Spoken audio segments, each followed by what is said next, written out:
So welcome everybody to today's meditation class, and do have to make this announcement every time that this is the ongoing meditation class for those who've meditated many times before. Here we do a meditation for 45 minutes. So those people who have come for the introduction to meditation class, that is being held in the room to my right.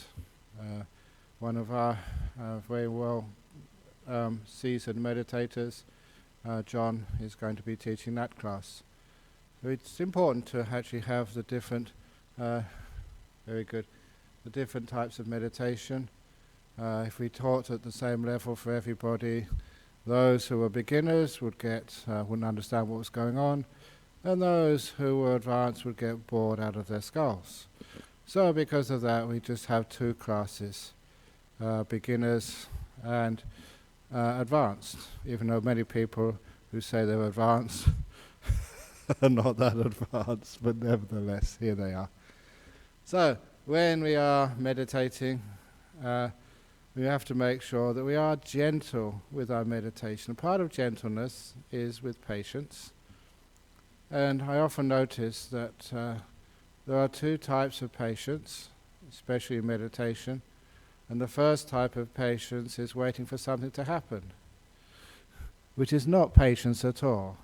All it really is your mind is looking into the future, hoping something peaceful, still, light, or whatever razzmatazz happens in meditation, that's going to come to you.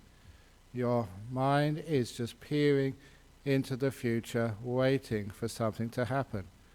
And of course, you should all know that when a person waits for something to happen, it never happens, because they're looking in the wrong spot. However, the other type of patience is waiting in the present moment. And in fact, even the word waiting in, I could maybe change it with a little English trickery to waiting on the present moment. And waiting on the present moment, using the simile of a waiter at a restaurant, you're looking at the table which you are caring for, making sure that the customers, on your table, that when they finish, their soup or something, you can take it away from them. I teach this to the monks, that making sure, because I'm the senior monk, this monk over here, Venerable Sampa, is my attendant for the weekend. So every time I've just finished a cup of tea, he can actually take it away to wash the cup. But sometimes he's taken the tea away, or tried to, before the cup was finished, which is a very, almost makes me angry being an English monk. You should never take a cup of tea away from an English monk until he's finished drinking it. But a real waiter can actually see, look, and find the right time, because they're right there in the moment. And they're caring for their client. And that idea of a waiter actually is almost in the scriptures, the sutras. That's a simile of the cook in the Satipatthana Sutta. Always looking at the person they're cooking for, whether they like the food, they don't like the food, how much they take, how much seasoning, so that they can really be waiting on the person they cook for. And then they get tips. If you don't wait on the moment, if you don't wait on the table, you get sacked. So, waiting on a table is like you're waiting on your mind, looking after it, caring for it. And then, of course, it does actually develop by itself. When you're waiting for something to happen, then you usually miss out. You don't see things as they're happening right now. So, when you are meditating, many of you have been here a long time, you've heard all the stuff which actually happens in meditation. I sometimes do talk about stages of meditation, but that's always with a little bit of reluctance, because as soon as I mention stages of meditation, people want those stages, and they're looking out for them. They're actually waiting in the future for them to happen, which is why it never does happen. So yes, you can talk about stages of meditation, but please don't aspire for them. Aspiring for them means you're going off into the future, looking for them, trying to make them happen instead of being in the present moment. Waiting on the present moment, waiting on your mind, that is one of the keys to meditation. When you wait on that present moment, in this moment, of course, then there's no tension regarding to time. You never think, oh, how many more minutes are there left? How many more minutes are there to go? Because being a prisoner of time does put you in a jail, and that causes a lot of tension. In meditation, we try and, as much as we can, get rid of any idea of what the time is. That's one of the reasons why there is a clock in the back over there, and when the sun is shining on it like now, I can't even see any of it, so I keep a little clock over here. I need that so I can ring the bell at the right time. But as for you, you're not looking at any clock over here. We made sure there's no clocks in your vision, so you don't have to worry about time. When you don't worry about time, then you're not waiting in the future. You're almost pressurized, directed, inclining towards just this moment. And of course, just really getting into this moment, number one, it takes away a lot of problems in life. All the stuff which you've had to deal with, today, yesterday, and beforehand, and all the things which are going to happen in the future. My goodness, that can really weigh a person down. Can cause sleepless nights. It can cause you to get so upset and angry because you lose all your energy. All your energy, you've got nothing left to live in this moment because it's all gone. So worrying about a past which you cannot change, or just trying to plan A. People used to do just plan A's and B's, but now they do the whole alphabet, both in English and in Latin. Plan alpha, plan beta. So many times that we plan so much stuff and none of those plans actually work. When the future actually happens, you find another way to deal with it, which you never really expected. So, when we waste so much energy, you can understand why people are tired. And so understand why we've got no energy to deal with what's happening right now. So in our meditation, we try and get out of time. In other words, be in this moment, be here, be alive. Life not as a rerun, life not as a forecast, life as it happens, right here, right now, in the cold face of existence. Don't know why they call it a cold face. It's pretty dirty and dusty down there, and it's bad for the environment, but anyway, that's what we usually say. Right now, in life as it's happening. So when you can come into this present moment, then of course there has to be only waiting on this moment, caring for it, looking after it. And again, like a waiter, you care for this moment. Attentive and caring. Making sure that your customers, which is your body and your mind, your customers are happy and content. So they don't need anything. They're not going to go and make a complaint to the manager. The service in this joint is terrible. No, you're right there looking after this moment. So in this moment, if your body needs to be moved, you move it. Be careful. Look at this. I remember just used to have the saying in the service industry, the customer is always right. So your customers are your body and mind. So remember, the customer's always right. If your body says, I need to cough, the customer's right. So cough. If you need a scratch, the customer's always right. So scratch it. If you need to adjust your legs, the customer's always right. So move your legs. In other words, you're caring for your body. And you're caring for your mind. And it's amazing that when you care for things, that there's a relationship built between your mindfulness and what you're watching. And that relationship, because it's kindness in this moment, you tend to stick together. Which means that your mind does not wander off. The wandering mind, why does it wander? After so many years building up Bodhinyana Monastery, I've got this beautiful cave. I love my cave. So every time I get back to my monastery, I spend as lot of time as I can in my cave. I don't want to wander off, because it's very comfortable and peaceful. Because I like it, I stay there a long time. Same as your mind. Why would you like to wander off when you're content and happy with where you are?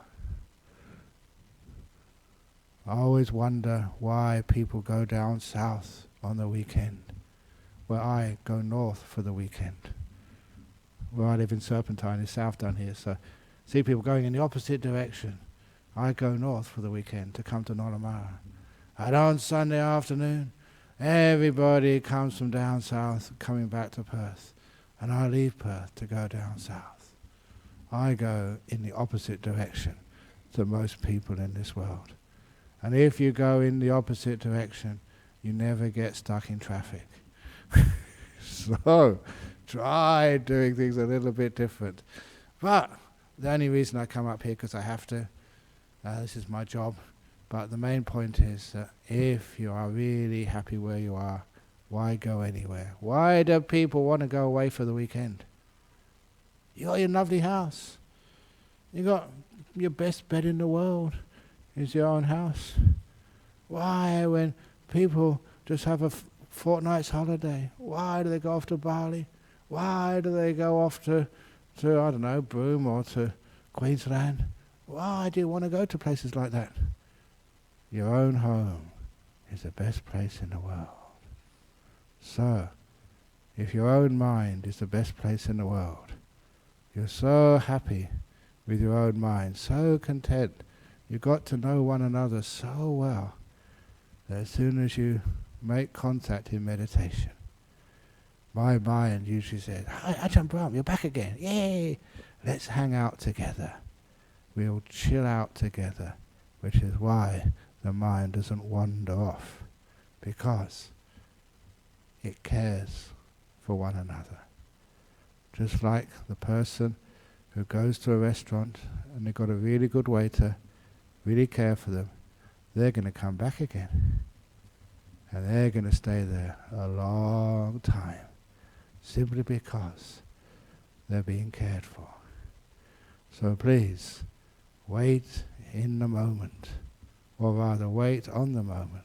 Care for it, look after it. Imagine you went to a restaurant and somebody said, "Here's the menu, but I don't care what you want. You are going to have breathing in, breathing out on your menu." That's one of the meditation objects. You're going to have what I tell you to have. And you are going to have orange juice with your meal. And you are going to have strawberry ice cream afterwards. Imagine a waiter told you what you're going to eat when you go to a restaurant. What would your reaction be? Would you ever go back to that restaurant ever again? I don't think so. Unless it was like 40 Towers restaurant. I remember looking at 40 Towers when I was young. But in real restaurants, they ask you, "What do you want?" So you be a waiter like in a real restaurant. You ask, mind, what do you want today? On the menu, we do have breath meditation, we have loving kindness meditation, we have letting go meditation. Which one do you want today? And let your mind choose. Care for it. It's called waiting on the moment, rather than waiting for something to happen in the future. Okay, that's enough. So, we're now going to do a 45-minute meditation, so please make sure all your mobile devices are turned off. Especially your mobile mind. Please put that into sleep mode. No, not sleep mode, awareness and stillness mode. And anything which beeps, which goes ding, ding, ding, or which plays some fancy tune, please turn it all off. So now we can start with our meditation.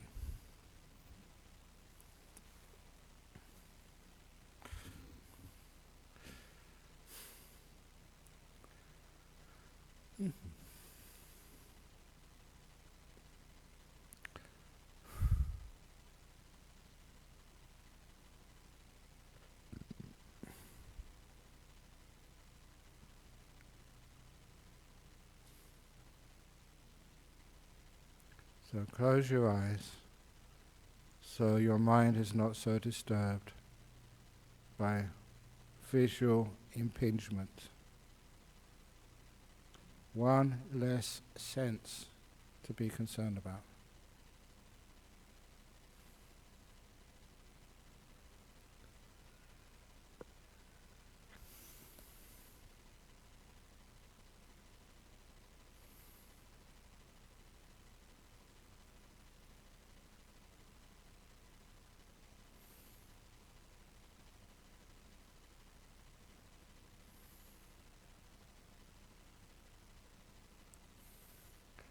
And with the eyes closed, you'll find you become aware of your body.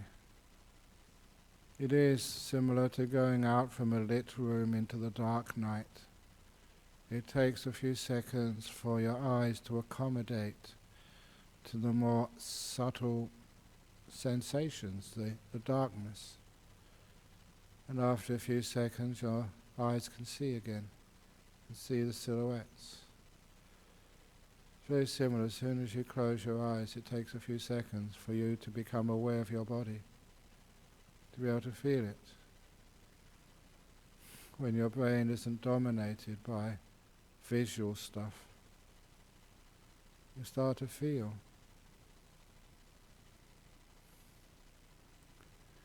And when you start to become aware of your body, especially take care of how you are sitting, the way you have your body positioned.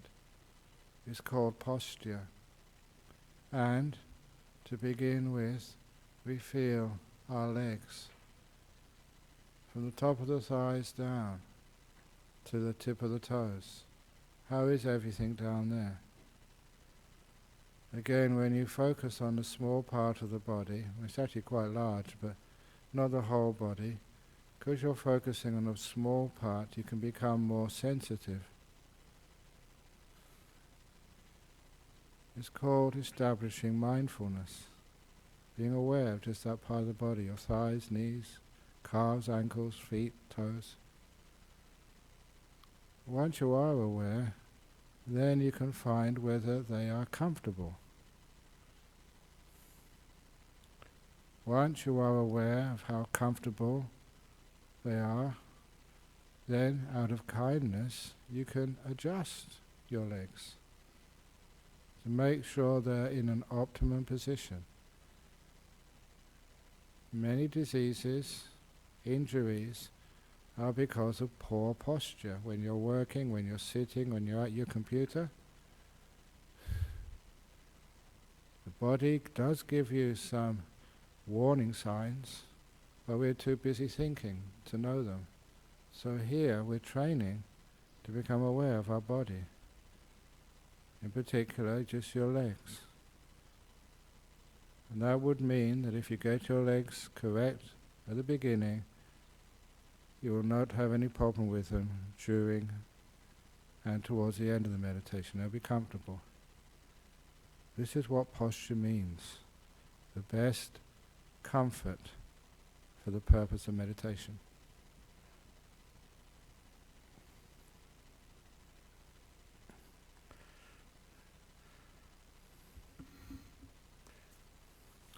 And then you check your bottom, as I just did. It was not comfortable for me, so I just moved it.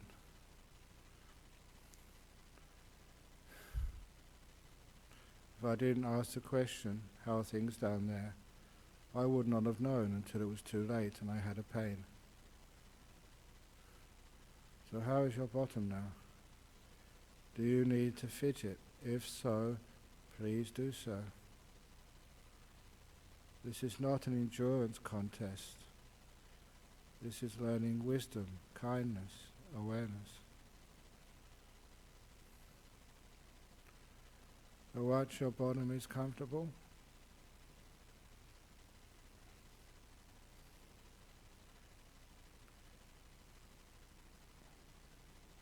Then you check your back. Always surprised at how many people do have back pains. Injuries even. Again, bad posture, not aware of how they're holding their back when they're performing the tasks of their life. And there is no one posture which is the best for everybody. You have to find your best posture. How do you find it? By being aware. Maybe moving to the left, moving to the right, stretching, slouching. Find what feels the most comfortable. You rely on your own wisdom, generated through mindfulness, not what some teacher tells you, nor what is written in a book by an expert. You feel it. Feel what's the best. Same with your hands. Sometimes I see articles on meditation which tell you to put your hands in this position or that position. And I've had too much experience to know it doesn't really matter how you hold your hands, as long as they are comfortable.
And then check your shoulders.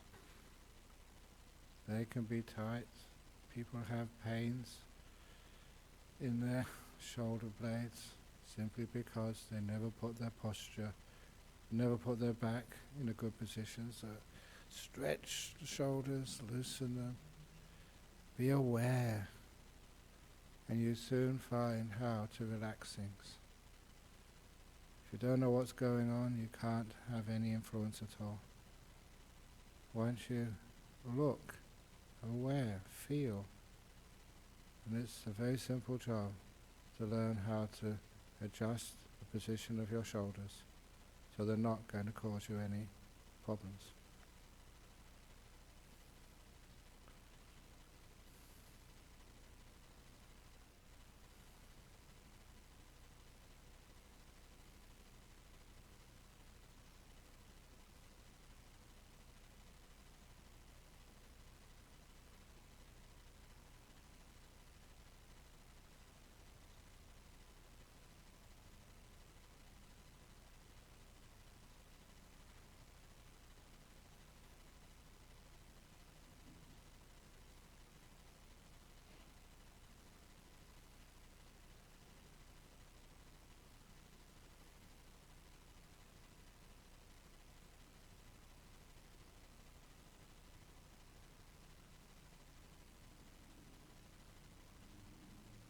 And then check your head, making sure it's well balanced on top of your head.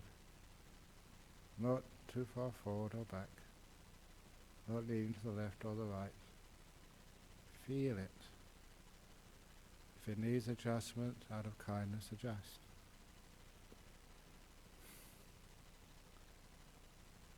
And lastly, it's a segue, it leads into the next level of body meditation. Just feel the sensations around the eyes. There you can find your emotional well-being. If you are tense, afraid, angry, it tightens up around your eyes. You can feel those muscles, and you learn how to relax them or loosen them.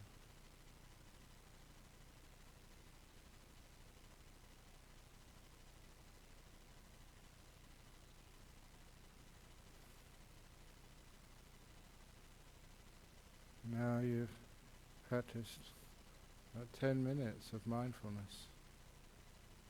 By being aware of the body, it's blocked out the thoughts in your mind.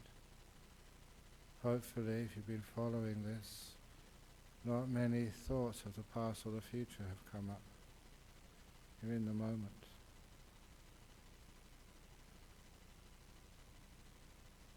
But to go deeper, and this is a very beautiful technique to improve your health and even cure illnesses. Have a quick look through your body, inside, to see if there's any place there which needs some attention and some kindness. Any ache, even a small ache, a tension, a tightness, a throb, let alone a pain, anything which is an irritation, zoom in on that feeling. So mindfulness going in to a part of your body which needs some adjustments.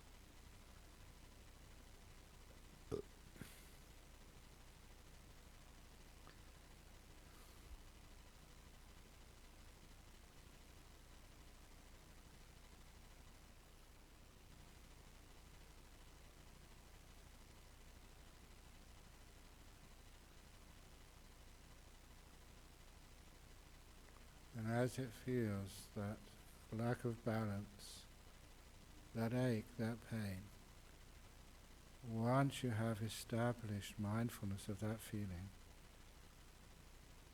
then it's not hard to manipulate that feeling. You soon learn, by changing the attitude of the mind, what makes it worse, what makes it less painful, what relaxes it, what makes it tense. You experiment until you learn how to take a feeling inside of your body, a pain, and ease it, first of all just a little bit, till eventually you can ease it totally away.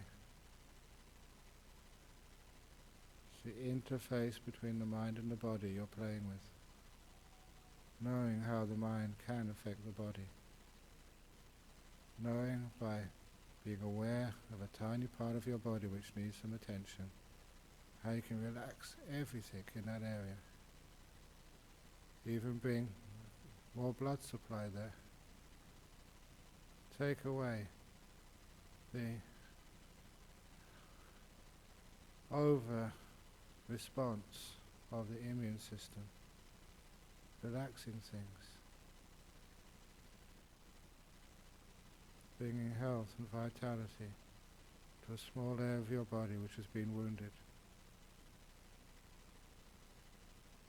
You feel it. With that feeling, with that mindfulness, you find you have power.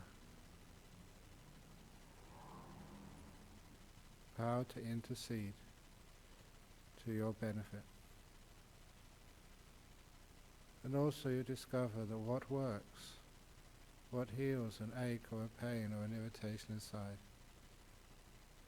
is what we call in meditation kindness, letting things be, embracing.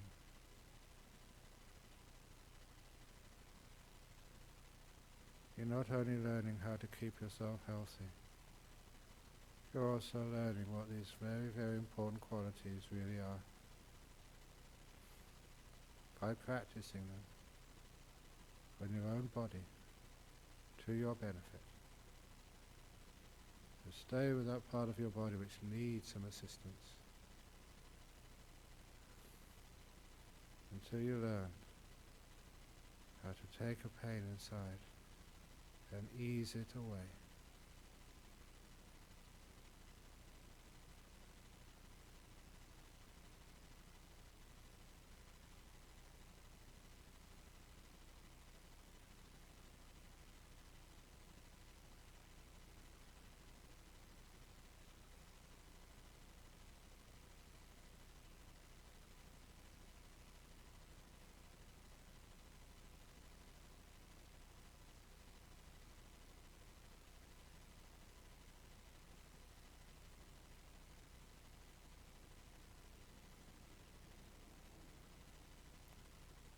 course it takes time, it takes patience, it takes waiting on this moment.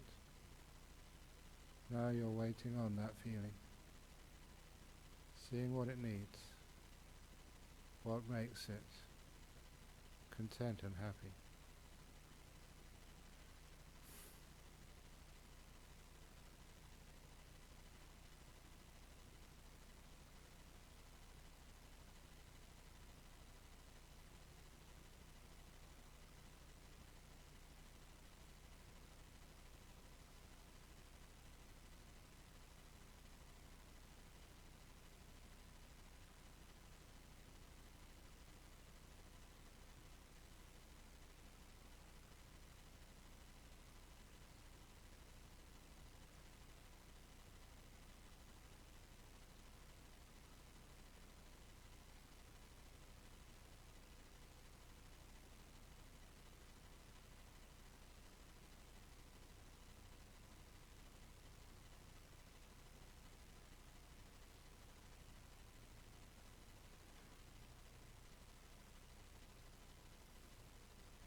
When the body is really relaxed, only then to let it go.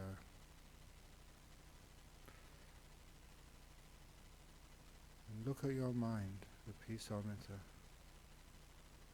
How active is the mind? Or how still is it? How peaceful or how agitated?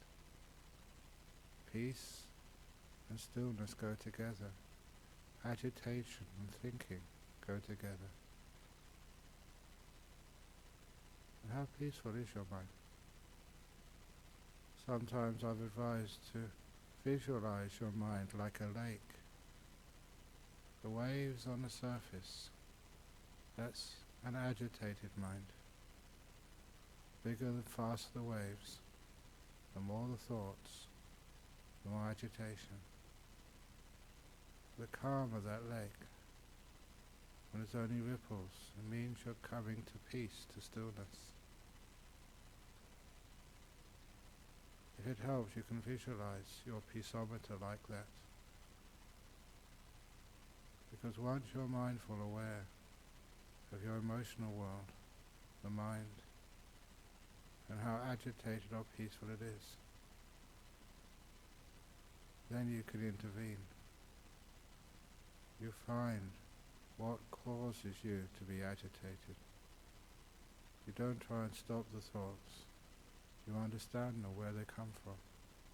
Why? Only mindfulness of that world can give you those answers.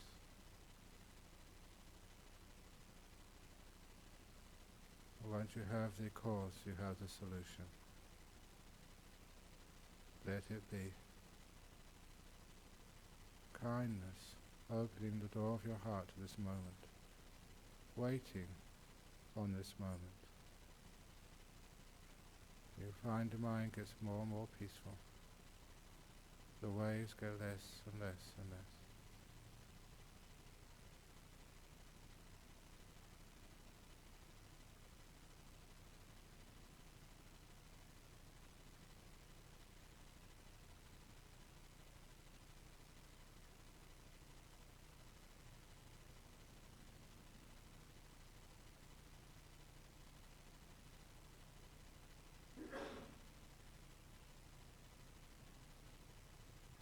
When the mind gets to a certain level of peacefulness, usually your breath appears by itself.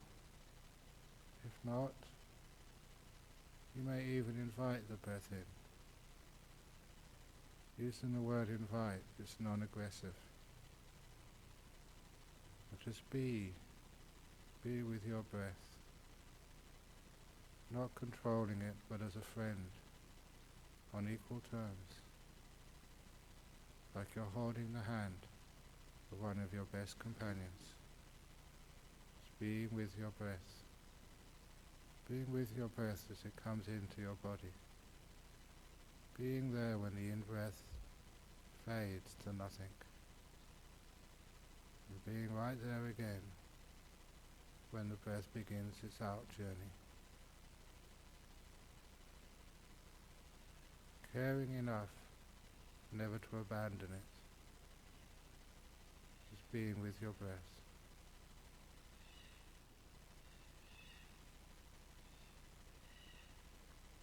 And keeping the mind inside. Don't let it go outside to noises and other distractions. Just keep it with the breath.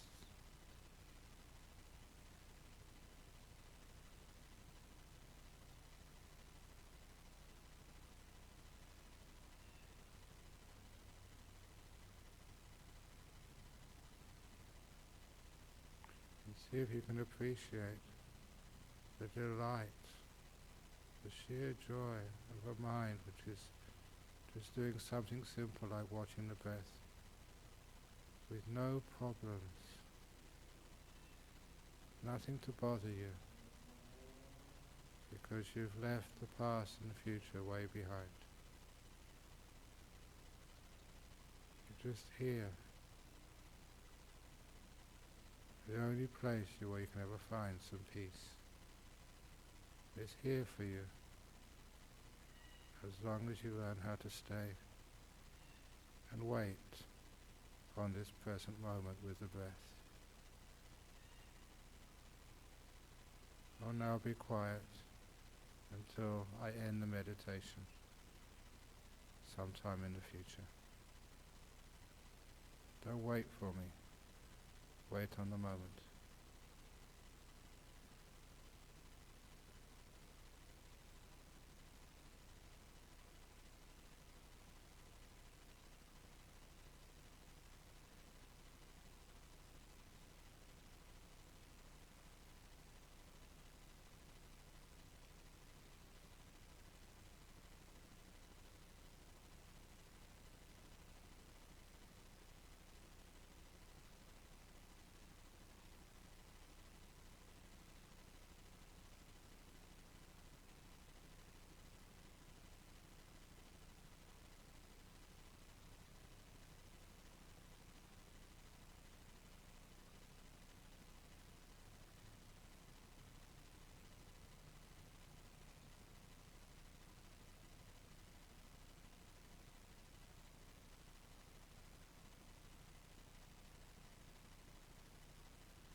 Coming close to the end of the meditation period now.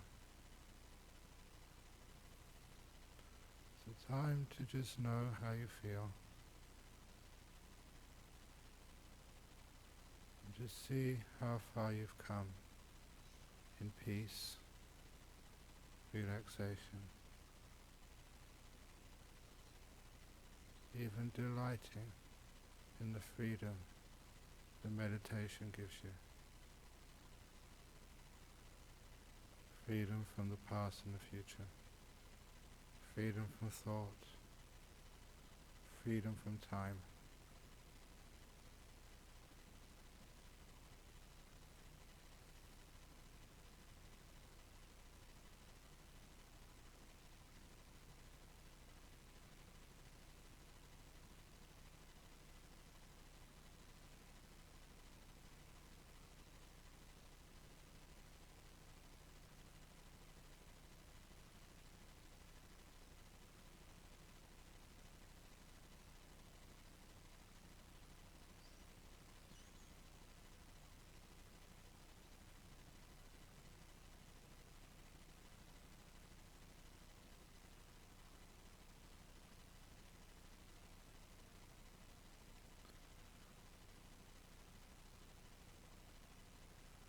I will now ring the gong 3 times to end the meditation.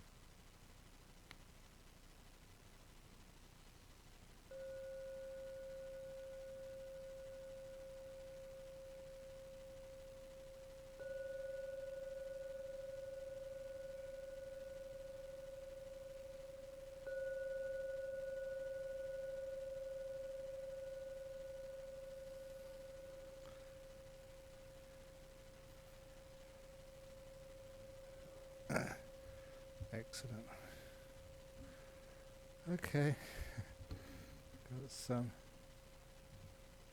questions from the United States, Italy, and Norway. First of all, from the United States, what do we do if we encounter other beings during meditation? Just tell them to go. Get out of here. First of all, if they're human beings, just keep your eyes closed, just ignore them, and then they'll not ignore you. In other words, use the thing I call focusing, keeping your attention on the meditation object. Don't get disturbed by things to the left, the right, above and below. And if it's people who come and go, and when you are in your meditation, you don't even know they're coming and going because you're focusing inside. If there are other beings in meditation, it's very, very, very, very rare. That could be any real spiritual beings because the person who meditates usually they've got like a force field around them. They cannot be penetrated by bad beings. So most times if you perceive other beings, they're usually mind-made. In other words, you actually create them. And so if you create them, you can uncreate them. If you really want to, you can play around with them, like I did once when I was meditating so many years ago. I had the vision of a monster right in front of me. Big, bulgy eyes. Like vampire teeth, not just 2, the whole set up and down, pointed, dripping blood. And spiky hair, and this was a long time before the punks. It was a proto-punk monster. Spiky hair and was a necklace of shrunken skulls. And I like telling this story because I can actually really ham it up. And his tongue was out of me. I love doing that. I don't know why. I'm weird. It goes really well on the camera.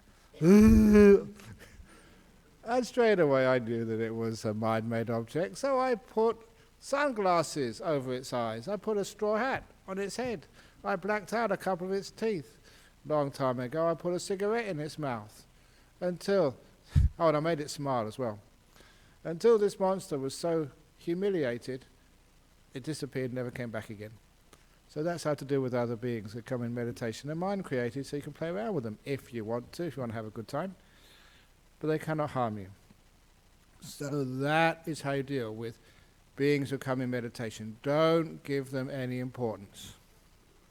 From Italy. I get very peaceful in meditation, but it gradually vanishes through my daily life. How can I bring the positive effects of meditation into the rest of my day? Thank you so much. Obvious answer is see if you can meditate some more. Especially, just don't go through the whole day without a meditation. See if you can actually find at least 5 or 10 minutes to do some meditation.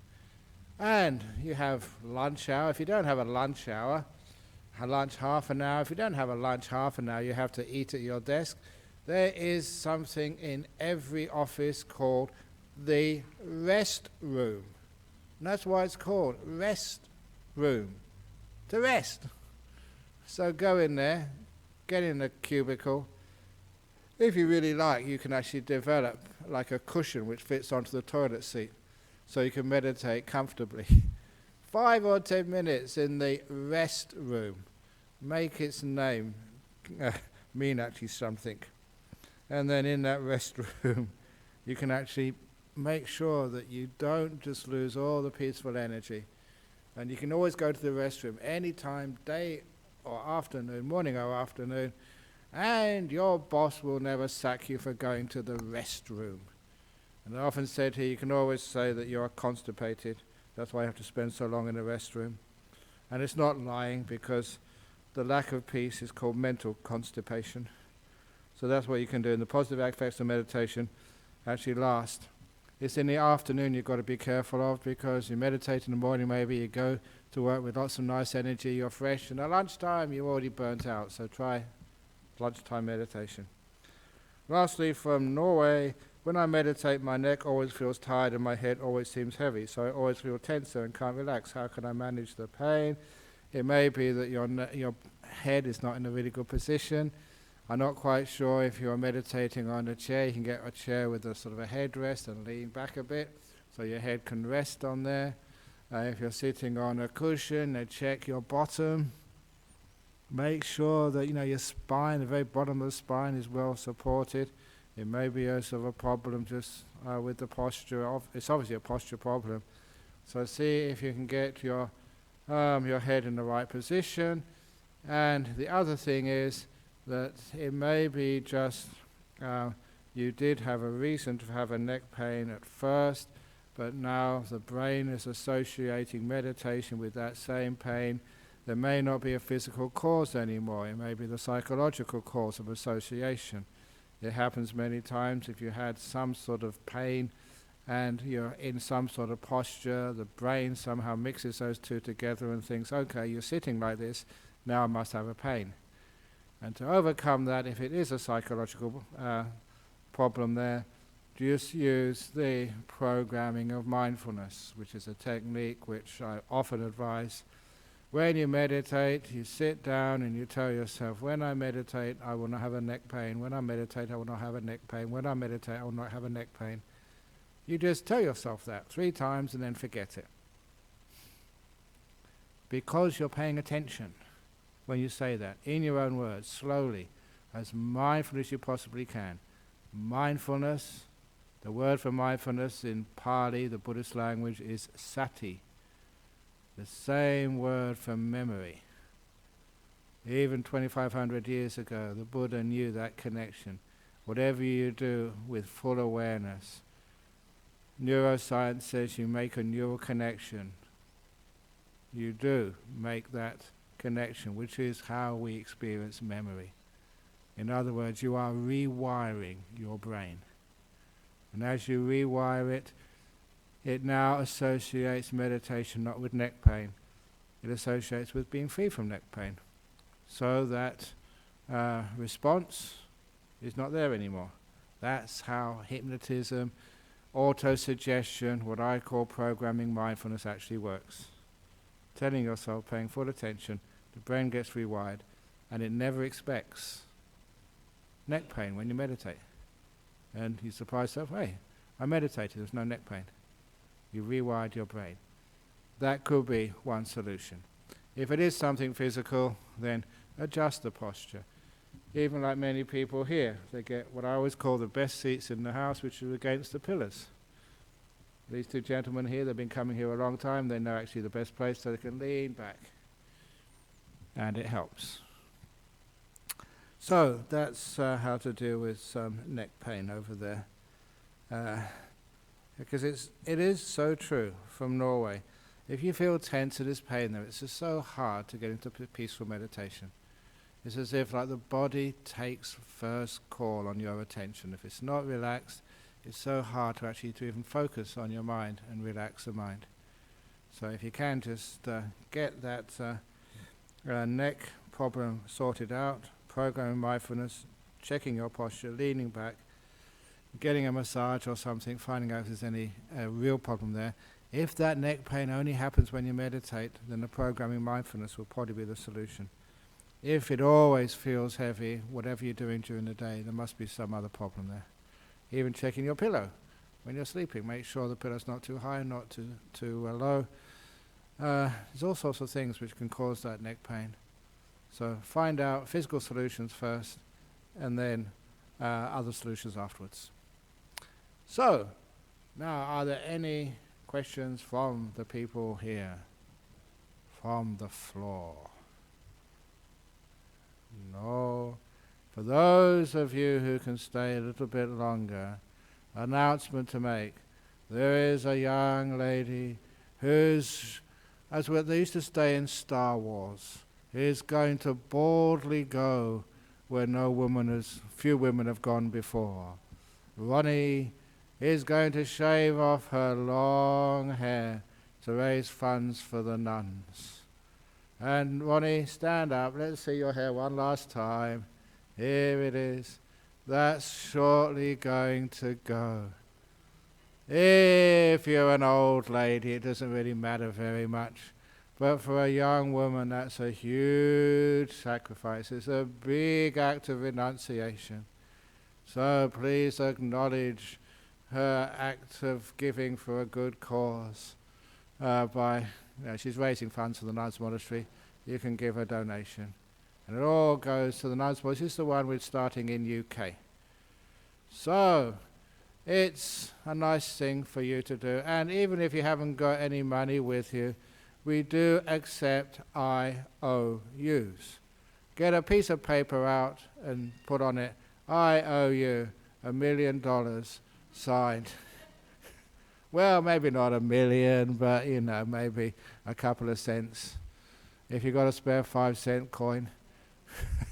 No, come on. You get everything for free, so it's nice to be able to help out for a good cause. If you don't give it, the government gets it anyway, so you might as well give it to a good cause before they take it. So anyway, that's for the head shaving, happening in half an hour, 5 minutes? 5 minutes it's going to start. 5 o'clock. Okay, 5 o'clock. So you can actually give her your commiserations. So as I say, that it's a great Buddhist teaching, as I said last night. It's called the teaching of impermanence, which is hair today, gone tomorrow. And if you don't give substantial donations, I'm going to tell that joke again and again and again to get my own back.